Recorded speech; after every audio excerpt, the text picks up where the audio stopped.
رسول اللہ وسلم علیک یا حبیب اللہ۔ قرآن مجید و فرقان حمید کے ایک بہت ہی مشہور و معروف آیت کریمہ کی تلاوت کا شرف حاصل کیا ہے۔ اللہ تعالیٰ کی بارگاہ میں دعا کریں کہ اللہ تعالیٰ ہمیشہ حق سچ کہنے کی توفیق عطا فرمائے اور ہم سب کو حق سچ سن کر اس پر عمل کرنے کی اللہ تعالیٰ توفیق عطا فرمائے۔ ارشاد باری تعالیٰ ہے یا ایھا الذین آمنوا کتب علیکم الصیام۔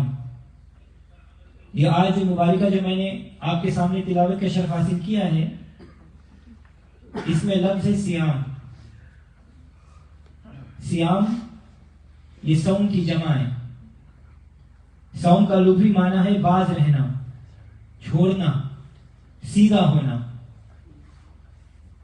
قرآن پاک میں سیدہ مریم علیہ السلام جب حضرت عیسیٰ علیہ السلام کو لے کر اپنی قوم میں تشریف لائی تو قوم نے طعنہ دیا کہ وہ بچہ کہاں سے لائی، تو آپ نے انہیں یہ جواب دیا۔ اللہ تعالیٰ قرآن پاک میں فرماتا ہے انی نذرت للرحمن صوما، بے شک میں نے نظر مانی ہے رحمان کے لیے خاموشی کے روزے کی، بس میں آج کسی انسان سے گفتگو نہیں کروں گی۔ اسی لیے خاموشی کو صوم کہتے ہیں، کیونکہ اس میں گفتگو کا چھوڑنا، بولنے سے باز رہنا ہوتا ہے۔ اور دوپہر کے وقت جب سورج عین نصف نہار پر ہوتا ہے تو وہ رک جاتا ہے، اس کے چند منٹ کے رکنے کو صوم النہار کہتے ہیں۔ تو اس سے پتا چلا کہ صوم کا معنی رکنا ہے۔ گھوڑا چلتے چلتے رک جائے تو کہتے ہیں کہ سام الفرس، کہ گھوڑا رک گیا، چلنے سے باز آ گیا۔ اسی طرح سامت الریح، ہوا درست ہو گئی۔ اور اسلامی شریعت میں کھانے پینے اور جماع کو چھوڑنے، برائی گناہ سے باز رہیں اور عبادت الہی کے لیے کمر بستہ ہو رہنے کو صبح سحری سے شام افطار تک اس کو روزہ کہتے ہیں۔ حضرات گرامی، ہماری اس تعریف صوم سے نبی صلی اللہ علیہ وسلم کے ارشادات کی تشریح و توضیح ہو گئی۔ مثلا نبی پاک صلی اللہ علیہ وسلم مبارک نے ارشاد فرمایا، بخاری شریف کی حدیث ہے الصوم جنۃ، کہ روزہ ڈھال ہے، روزہ ڈھال ہے۔ اور یہ ارشاد فرمایا بخاری شریف کی حدیث ہے من لم یدع قول الزور والعمل به فلیس للہ حاجۃ فی ان یدع طعامہ وشرابہ، کہ جس نے قول زور اور اس پر عمل پیرا ہونا نہ چھوڑا، اللہ تعالیٰ کو اس کے بھوکے اور پیاس رہنے کی کوئی حاجت نہیں ہے۔ حضرت ابو ہریرہ رضی اللہ تعالیٰ عنہ فرماتے ہیں کہ نبی صلی اللہ علیہ وسلم مبارک نے ارشاد فرمایا، بخاری شریف کی حدیث ہے جب تم میں سے کسی کا ایک کا روزہ ہو تو وہ فحش باتیں نہ کرے، بیہودہ باتیں نہ کہیں، شور نہ کریں، نہ چلائیں، اور اگر کوئی اسے گالی دے یا اس سے لڑے تو وہ اس سے کہہ دے کہ میں روزہ دار ہوں۔ حضرات گرامی توجہ چاہوں گا، قول زور یہی فحش اور بیہودہ باتیں ہیں جنہیں اس حدیث پاک میں کھل کر بیان کیا گیا ہے کہ اس سے باز رہو۔ توجہ رہے، خصوصاً ایک بہت بڑی بیماری جو آج ہمارے معاشرے میں پائی جاتی ہے وہ ہے غیبت، جو کہ ہر طبقہ کے ہر فرد میں پائی جاتی ہے، حالانکہ یہ اپنے مردار بھائی کا گوشت کھانے کے مترادف ہے۔ غیبت سے روزہ ضائع ہو جاتا ہے، انسان صرف بھوک اور پیاس کاٹتا ہے مگر روزے کا ثواب سے محروم رہتا ہے۔ حضور صلی اللہ علیہ وسلم کے عہد حیات ظاہرہ میں 2 عورتوں نے روزہ رکھا۔ دن کے آخری حصے میں بھوک اور پیاس نے اس قدر ستایا کہ جان پر بن گئی۔ نبی صلی اللہ علیہ وسلم کی خدمت میں آدمی بھیج کر روزہ توڑنے کی اجازت طلب کی گئی تو آپ نے ایک پیالہ بھیجا اور حکم فرمایا کہ اس میں جو کچھ ان دونوں نے کھایا ہے اس میں قے کر دے، الٹی کر کے نکال دیں۔ چنانچہ ایک نے قے کیا، الٹی کیا تو قے میں خالص خون تھا اور آدھا تازہ گوشت تھا۔ دوسری عورت نے بھی اسی طرح خون اور گوشت نکالا۔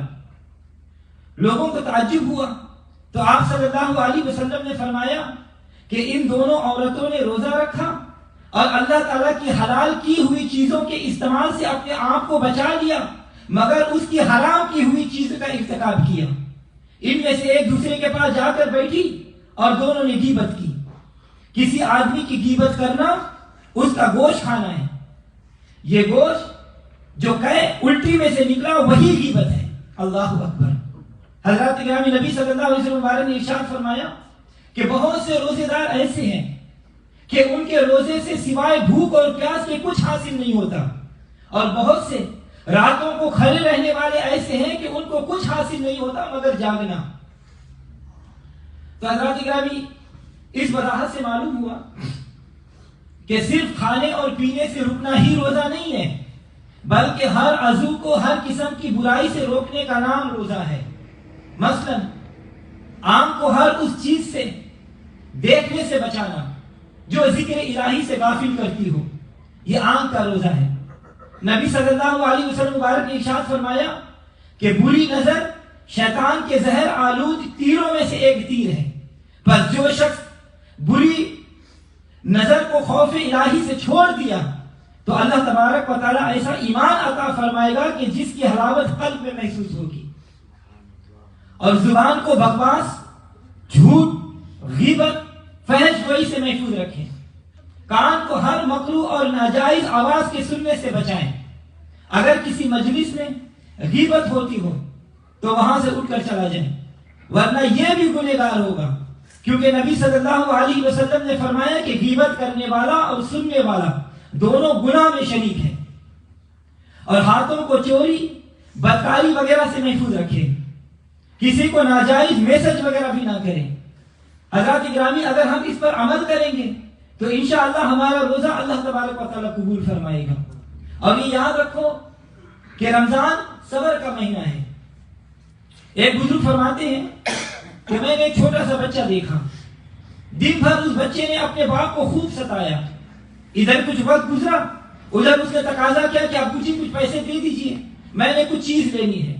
باپ نے فوراً پیسے نکال کر دے دیا اور وہ چیز لینے نکلا، اور پھر کچھ وقت کے بعد وہی بچہ باپ کے پاس آیا اور کہا ابو جی دیکھو نا وہ آئس کریم والا آیا ہے، مجھے آئس کریم کھانی ہے۔ باپ نے دوبارہ اسے کچھ پیسے دے دیا، اس نے آئس کریم کھا لی اور کھیت میں کودنے لگا۔ اور کچھ دیر کے بعد کھلونا بیچنے والے آ گئے، اور بچے نے جب کھلونا بیچنے والے کے پاس اپن پسندیدہ کے کھلونا دیکھے تو اس سے راہ نہ گیا۔ پھر باپ کے پاس جا کر تقاضا کر دیا کہ ابو جی مجھے کچھ پیسے دے، میں نے کچھ کھلونا لینے ہیں۔ باپ نے فوراً کچھ پیسے دے دیا۔ الغرض شام تک وہ کھاتا پیتا اور باپ کے پیسے کو لے کر اڑاتا رہا۔ اب جب کہ رمضان شریف کا پہلا روزہ رکھا گیا تو اس بچے کو بھی دیکھا، لیکن نہ تو اس نے صبح کو کچھ کھانے کو مانگا، نہ کسی چیز کے لینے کا کوئی تقاضا کیا، نہ دوپہر کو کچھ مانگا، نہ کھایا نہ پیا۔ وہی بچہ اب سارا دن بالکل خاموشی سے رہا اور بغیر مانگے کھائے پیے اس نے دن گزار دیا۔ میں نے پوچھا کہ بھائی کیا یہ وہی بچہ نہیں کہ جس نے کل سارا دن شرارتیں کرتے، کھاتے پیتے، پیسہ اڑاتے اور باپ کو تنگ کرتے گزارا تھا؟ جواب ملا کہ وہی بچہ ہے۔ تو میں نے پوچھا کہ آج کیا اس کی طبیعت خراب تو نہیں؟ جواب ملا کہ نہیں۔ میں نے عرض کیا تو پھر کیا بات ہے کہ آج یہ بچہ اس طرح خاموشی سے کیوں بیٹھا ہوا ہے؟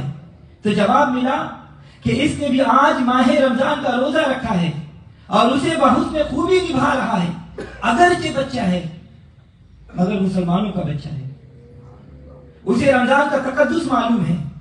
حضرات اکرامی میں خاموش ہو گیا۔ پھر میں نے ایک نوجوان کو دیکھا کہ جس کا کل تک معمول یہ تھا کہ نماز فجر کے بعد وہ بریک فاسٹ کرتا، خوب سیر ہو کر کھاتا۔ پوچھنے پر معلوم ہوا کہ یہ کوئی پہلوان ہے، یہ باڈی بلڈر ہے، اور اس کا یہ تھوڑا موڑا ناشتہ ہے، ابھی دوپہر کو اس کا کھانا بھی کھانا ہے۔ تو میں نے دیکھا کہ لنچ میں اس نے نہ جانے کیا کیا چیز کھا لیا، اسی طرح شام تک اس نے سارا وقت صرف اور صرف کھانے پینے میں گزار دیا۔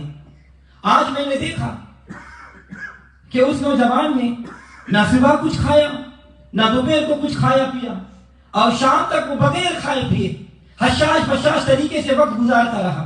میں نے پوچھا کہ جوان کیا آج تمہیں بھوک نہیں لگ رہی؟ کیا آج تم جیم نہیں گئے؟ کیا آج تم نے ایکسرسائز نہیں کی؟ جواب ملا کہ میں نے سب کچھ کیا ہے. میں نے سوال کیا تو پھر آج تم نے سارا دن کچھ کھایا نہیں پیا نہیں، آخر کیوں؟ جواب ملا کہ مولانا میں نے بھی آج دیگر مسلمانوں کی طرح روزہ رکھا ہے اور میں رمضان المبارک کے احترام کو بھی اچھی طرح سے سمجھتا ہوں. حضرات اکرامی میں خاموش ہو گیا. پھر میں نے ایک بزرگ کو دیکھا، ایک ضعیف بابا جی کو دیکھا. کل تک اس کا گزارا صرف دودھ اور پانی اور نرم اشیاء سے ہوتا تھا. دانت منہ میں نہ تھے، خون چہرے پر نہیں تھا، آنکھوں میں بینائی نہ ہونے کے برابر تھی، جسم کپکپا رہی تھی، ہاتھ پاؤں ساتھ نہیں دے رہے تھے، اور وہ دن بھر میں کئی مرتبہ اپنے بچوں سے منگوا کر کبھی دودھ پیتا، کبھی پانی پیتا اور کبھی ڈبل روٹی لیتا اور کوئی نرم غذا لے لیتا. مگر آج اس بابا نے سارا دن نہ تو کچھ کھایا پیا، نہ دودھ پیا، نہ پانی پیا، نہ کوئی اور نرم غذا استعمال کی. میں نے ان سے بھی سوال کیا کہ بابا جی کیا وجہ ہے کہ آپ نے آج سارا دن کچھ کھایا پیا نہیں؟ تو جواب ملا کہ بیٹا یہ ماہ رمضان ہے، جب میں نے ساری عمر خدا کے فضل سے روزہ نہیں چھوڑا تو اب کیوں چھوڑ دوں؟ زندگی کا کیا بھروسہ ہے؟ میں تو عمر کے آخری سٹیج پر ہوں، میں اچھی طرح سے ماہ رمضان کی حرمت و عظمت سے واقف ہوں، تو روزہ کیسے چھوڑ سکتا ہوں؟ حضرات اکرامی میں حیران تھا کہ بچہ بھی روزے دار ہے، جوان بھی روزہ دار ہے، بابا بھی روزہ دار ہے، جو کل تک بغیر کھائے پیے دن نہ گزارتے تھے آج انہیں کھانا پینا یاد نہیں. یا اللہ یہ کیا معاملہ ہے؟ میں بڑی سوچ میں پڑ گیا، میں بڑی فکر میں پڑ گیا. تو اچانک مدینہ منورہ سے آواز آئی، ہوا شہر الصبر، ہوا شہر الصبر. یہ رمضان کا مہینہ تو صبر کا مہینہ ہے. بچہ ہو، جوان ہو، بوڑھا ہو، بشرطی کہ نبی صلی اللہ علیہ وسلم کا غلام ہو.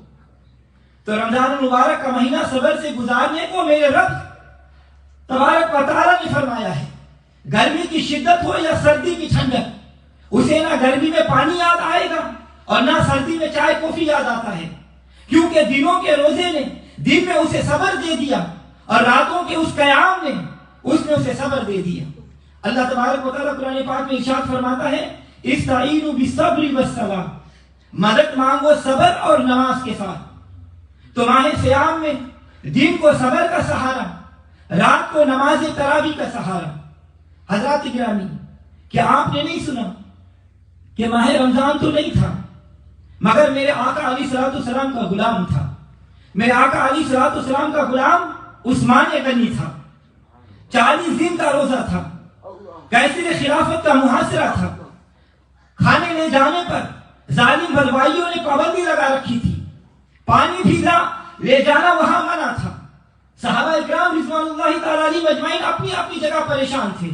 پوچھا گیا کہ اے خلیفہ برحق، اے نبی صلی اللہ علیہ وسلم کے منظور نظر، اے دماد مصطفیٰ، اے جامع القرآن، اے پیارے عثمان، کیا 40 دنوں میں آپ کو بھوک نے نہیں ستایا؟ کیا 40 دن میں پیاس نہیں لگی؟ تو جواب ملا بھوک لگتی تو تھی مگر میں قرآن پڑھتا تھا، پیاس لگتی تو تھی مگر میں سجدہ کرتا تھا. تلاوت نے بھوک مٹا دی، سجدوں نے پیاس مٹا دی. تو پتہ چل گیا کہ مرد مومن کی فطرت میں یہ مقدر کر چکا ہے کہ وہ صبر کرتا ہے، وہ نماز سے مدد مانگتا ہے. استعینوا بالصبر والصلاۃ، مدد مانگو صبر اور نماز سے. رمضان کا دن صبر سے بھرپور، رمضان کی راتیں سجدوں سے معمور. دن کو روزہ رکھو، رات کو عبادت کرو. لیکن حضرات اکرامی غور کرنا، اللہ تعالیٰ قرآن پاک میں ارشاد فرماتا ہے وَإِنَّهَا لَكَبِيرَةٌ إِلَّا عَلَى الْخَاشِعِينَ، یہ صبر و نماز بہت گرا ہے، بہت مشکل ہے، مگر خاشعین ڈرنے والوں کے لیے نہیں ہے. یعنی جو اللہ تعالیٰ سے ڈرتا ہے اس پر یہ گرا نہیں ہوتی. نہ ڈرنے والے تو نماز بھی کھا جائے، روزہ بھی ہضم کر جائے، اسے کوئی پرواہ نہیں. حضرات اکرامی میں نے دیکھا ہے کھٹا کھٹا نوجوان ہے، صحت بھی قابل رشک ہے، مگر آج کیا ہوا؟ اچانک بیمار ہو گیا. وہ ٹیم ہوٹل میں بیٹھا ہوا ہے، کافی بھی پی رہا ہے، ڈونٹ بھی کھا رہا ہے. تو حضرات گرامی ان لوگوں پر یہ نماز اور صبر گرا ہے، اور مومنین کے لیے باعث حصول رضا رب رحمان ہے. یہ صبر شہر صبر ہے. حضرات گرامی توجہ چاہوں گا، یہ صبر کتنی بڑی مبارک چیز ہے، یہ صبر کتنی بڑی مبارک چیز ہے. اللہ تبارک و تعالیٰ نے نماز اور صبر کا ذکر فرما کر یہ نہیں فرمایا کہ ان اللہ مع المصلین، کہ بے شک اللہ تعالیٰ نمازیوں کے ساتھ ہے، بلکہ فرمایا ان اللہ مع الصابرین، بے شک اللہ تعالیٰ صبر کرنے والوں کے ساتھ ہے۔ حالانکہ نماز دین کا ستون ہے، حالانکہ نماز اسلام کا اہم ترین رکن ہے، حالانکہ نماز مومن کی معراج ہے، حالانکہ نماز کافروں اور مسلمانوں کے درمیان فرق کرنے والا اہم امر ہے، مگر اللہ تعالیٰ نے یہ نہیں فرمایا کہ میں نماز پڑھنے والوں کے ساتھ ہوں، اور یہ حکم متصل ہے کہ نماز بھی پڑھو اور صبر بھی کرو، مگر میں صبر کرنے والوں کا ساتھی ہوں۔ تو اس کا فلسفہ کیا ہے، اس میں راز کیا ہے، اس کی اہمیت کیوں ہے؟ تو میں عرض کر دیتا ہوں کہ اس کی فلسفہ یہ ہے کہ نماز پڑھنے میں ریاکاری کا شبہ ہو سکتا ہے، نماز پڑھنے میں دکھلاوا ہو سکتا ہے، نمازی سب کو دکھلانے کے لیے نماز پڑھ سکتا ہے، وہ قیام کرے گا، وہ رکوع کرے گا، وہ سجدہ کرے گا، وہ اتحیات میں بیٹھ کر تشہد پڑھے گا، تو پتہ چل سکے گا کہ یہ نمازی ہے، نماز پڑھ رہا ہے۔ مگر صبر کرنے والا ریاکاری نہیں کر سکتا، صبر کرنے والا دکھلاوا نہیں کر سکتا۔ دن بھر اس نے کچھ نہیں کھایا، دن بھر اس نے کچھ نہیں پیا، دن بھر اس نے غیبت نہیں کی، دن بھر اس نے چغلی نہیں کی، دن بھر اس نے حرام کی کمائی نہیں کی، تو کیوں؟ یہ معلوم نہیں ہو سکے گا۔ تو جب یہ معلوم نہ ہو سکے گا تو ریاکاری نہ ہو سکے گی۔ اچھا، اگر روزہ بھی نہیں رکھا، چپ کر کھا لیا، پی بھی لیا، تو بھی پتہ نہیں چل سکے گا کہ ریاکاری نہیں ہو سکے گی۔ تو پتہ چلا کہ اگر ریاکاری آ گئی تو معیت خدا نہیں ہوگی، اگر ریاکاری نہ آئی تو معیت خدا ہوگی۔ تو فرمایا ان اللہ مع الصابرین، بے شک اللہ صابرین کے ساتھ ہے، کیونکہ صابرین میں ریاکاری نہیں۔ اور روزہ صبر ہی صبر کا نام ہے، رمضان صبر کا مہینہ ہے، ہوا شہر الصبر، رمضان صبر کا مہینہ ہے۔ حضرات گرامی، روزہ دار صرف اللہ کے لیے روزہ رکھتا ہے، دکھلاوے کے لیے نہیں۔ اسی لیے حدیث قدسی میں ارشاد ہے الصوم لی وانا اجزی بہ، پچھلے جمعے کو بھی میں نے بیان کیا تھا کہ روزہ صرف میرے لیے ہے اور میں ہی اس کی جزا دوں گا۔ تو اب سوال یہ ہے کہ نماز بھی تو اللہ کے لیے ہے، نماز بھی تو اسی کے لیے ہے، حج بھی تو اسی کے لیے ہے، زکوٰۃ بھی تو اسی کے لیے ہے، باقی نیکیاں بھی تو اسی کے لیے ہے، اور اس کی جزا بھی تو وہی دے گا۔ تو پھر اس کا کیا مطلب؟ مطلب یہی ہے کہ باقی نیکیوں میں ریا کا احتمال ہے، اور جب ریا کا احتمال آیا تو وہ میرے لیے نہ ہوا، لہذا جزا بھی میں نہیں دوں گا۔ روزہ میں صبر ہے، صبر میں ریا نہیں، اور جب ریا نہیں تو وہ خالص میرے لیے ہے۔ تو جب وہ خالص میرے لیے ہے، صرف میرے لیے ہے، تو اس کی جزا بھی میں خود ہی دوں گا۔ نماز کا اجر ملے گا مگر فرشتوں کے ذریعے، کیونکہ انہوں نے وہ نامہ اعمال میں لکھی ہے۔ تمام اعمال خیر کا اجر ملے گا فرشتوں کے ذریعے، کیونکہ انہوں نے وہ نامہ اعمال میں تحریر کیے ہیں۔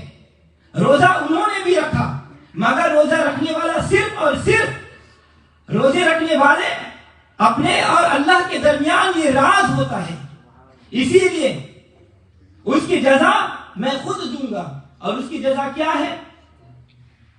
حدیث قدسی میں ہے کہ جنت کے 8 دروازے ہیں، ان میں سے ایک دروازے کا نام ریان ہے، اور جس سے صرف روزہ دار داخل ہوں گے، باقی دروازوں سے سب نیکوکار داخل ہوں گے، مگر اس دروازے سے صرف روزہ دار داخل ہوں گے، کیونکہ روزہ تھا خالص میرے لیے، اور میرا یہ دروازہ ہے خالص روزے داروں کے لیے۔ میں خود ہی جزا دوں گا تاکہ ان کی یہ خصوصیت میدان محشر میں برقرار رہے، اور اس دروازے سے جو بھی گزرے گا اس کو اللہ کی زیارت بھی ہوگی اور اللہ کی ملاقات بھی ہوگی۔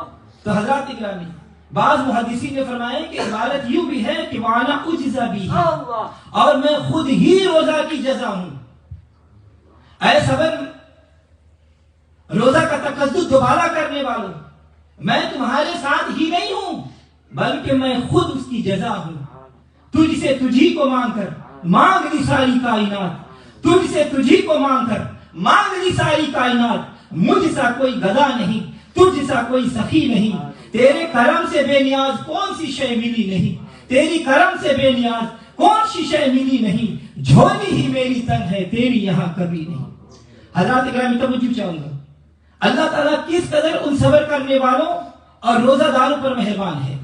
اللہ تعالیٰ نے ارشاد فرمایا انما یوفی الصابرون اجرهم بغیر حساب، اللہ تعالیٰ صبر کرنے والوں کو بے حساب اجر فرمائے گا۔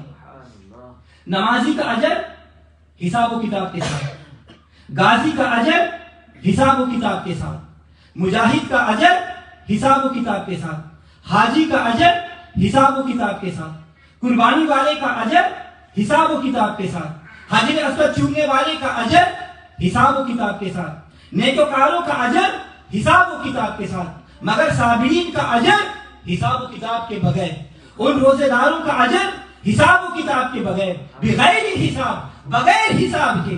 جھولی ہی میری تنگ ہے تیری یہاں کمی نہیں، جھولی ہی میری تنگ ہے تیری یہاں کمی نہیں۔ فرمایا ہوا شہر الصبر، یہ رمضان صبر کا مہینہ ہے۔ تو حضرات گرامی، آپ نے دیکھا ہوگا اور میرا بھی یہ مشاہدہ ہے کہ سال کے 11 ماہ میں جس شخص کو جو نعمتیں میسر نہیں ہوتی وہ رمضان مبارک میں بلا تکلف مل جاتی ہیں۔ ادھر افطاری کا وقت ہوتا ہے، ادھر قسم قسم کے افطاری لوگ لے آتے ہیں اور بیٹھا کر یہ کہہ رہے ہوتے ہیں اور بلا کر درخواست کر رہے ہوتے ہیں کہ بھائی روزہ ہمارے ہاں افطاری کرو، اور روزہ دار بیچارہ پھنس جاتا ہے۔ ہم بھی ادھر پھنس گئے کہ اب کہاں جائیں، کن کے پاس جائیں۔ میں نے دیکھا کہ سعودی عرب میں حرمین شریفین کے لوگوں کو کہ ہزاروں افراد کا کھانا لے کر گھوم رہے ہوتے ہیں، سحری اور افطاری میں تلاش کرتے ہیں کہ زیادہ سے زیادہ لوگ ہمیں مل جائیں، وہ ہمارے دسترخوان پر سحری اور افطاری کرے، کھانا تناول فرمائے۔ تو حضرات گرامی، کیا آپ نے کبھی سوچا کہ اس کی بلا آخر وجہ کیا ہے؟ اگر سوچو گے تو پتہ چل جائے گا کہ ہم نے 11 مہینے بے صبری کا مظاہرہ کیا تو کچھ نہیں مل سکا، 12ویں مہینے میں صبر کا دامن تھاما تو ہر نعمت ہمارا طواف کرنے لگی۔ جھولی ہی میری تنگ ہے تیری یہاں کمی نہیں، جھولی ہی میری تنگ ہے تیری یہاں کمی نہیں۔ حضرات گرامی، جب غور کیا تو مدینے والے آقا کا فرمان سامنے آ گیا، ہوا شہر الصبر فیہ یزاد رزق المؤمن، کہ یہ صبر کا مہینہ ہے جس میں مومن کا رزق بڑھا دیا جاتا ہے، بلکہ اس صبر کے طفیل ہر نیکی کا اجر بڑھا دیا جاتا ہے۔ حضرات گرامی، 11 باقی مہینوں میں اللہ تعالیٰ فرماتا ہے من جاء بالحسنۃ فلہ عشر امثالھا، ایک نیکی کرو اجر 10 گنا ملے گا، 10 سے پھر 70 گنا زیادہ ملے گا۔ انبتت سبع سنابیل فی کل سنبلۃ مئۃ حبۃ، 70 سے پھر 700 گنا زیادہ ملے گا۔ مگر جب رمضان آیا تو بغیر حساب کے ملے گا۔ نفل کا ثواب فرض جیسا، فرض کا ثواب 70 فرضوں جیسا، بلکہ بات ہی ختم فرما دی میرے آقا علیہ الصلوۃ والسلام مبارک نے کہ جس نے رمضان کے روزے احتساب ایمان سے رکھے، جس نے رمضان کی راتوں کو احتساب ایمان سے قیام میں گزارا، اس کے پچھلے تمام گناہ معاف کر دیے جاتے ہیں۔ یہ ہے رمضان کا مہینہ، یہ ہے صبر کا مہینہ، یہ ہے صبر کا اجر، یہ ہے اللہ کی مہربانیاں صبر کرنے والوں پر۔ ارشاد ہوا ہوا شہر الصبر، یہ صبر کا مہینہ ہے۔ اللہ تبارک و تعالیٰ اپنے حبیب صلی اللہ علیہ وسلم کے نالین مقدس کی طفیل ہمیں اس ماہ مبارک میں ہر لمحہ اور ہر ساعت سے مستفید ہونے کی توفیق عطا فرمائے۔ یا اللہ ہمیں آنکھوں کا روزہ رکھنے کی توفیق عطا فرمائے، یا اللہ ہمیں زبان کی روزہ